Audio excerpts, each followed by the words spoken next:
আজ ছিল রবিবার, তাই ভাবলাম একটু মিষ্টি কিছু বানাই। তা অনেক দিন ধরে ঘরে একটু বিউলির ডাল পড়েছিল। বিউলির ডালটাকে রাতে ভিজিয়ে রাখলাম। এইবার মিক্সিতে ভালো করে পিষে সেটাকে রেডি করে রাখলাম এবং খুব ভালো করে ফেটালাম। খুব ভালো করে না ফেটালে বিউলির ডালগুলোর বড়া ভালো হয় না। এইবার একটা কড়াইয়ে চিনির শিরা বসিয়ে দিলাম। ভালো করে চিনি দিয়ে 500 গ্রাম চিনি আর 250 জল দিয়ে ভালো করে চিনিটাকে শিরা বানালাম।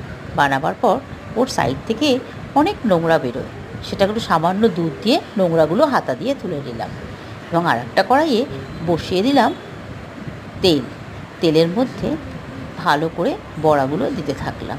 ভালো করে বড়াগুলো একটু লালচে করে ক্রিস্পি করে ভাজলাম।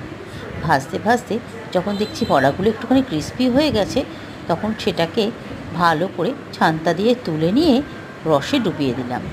এবার রসের মধ্যে রেখে দিলাম কমসে কম আধ ঘন্টা মতো।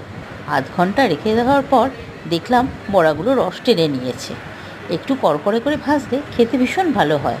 সামান্য একটু রস ঢোকে, বেশি রস ঢুকলে নরম হয়ে যায়। বিউলির ডাল তো, তাই অল্পক্ষণ ভিজিয়ে রেখে রসে তুলে নিলাম। রস থেকে তুলে নিয়ে সুন্দর করে প্লেটের মধ্যে সাজিয়ে দিলাম। সাজিয়ে দিয়ে বরমশাইকে বললাম, খেয়ে দেখো তো কেমন হয়েছে।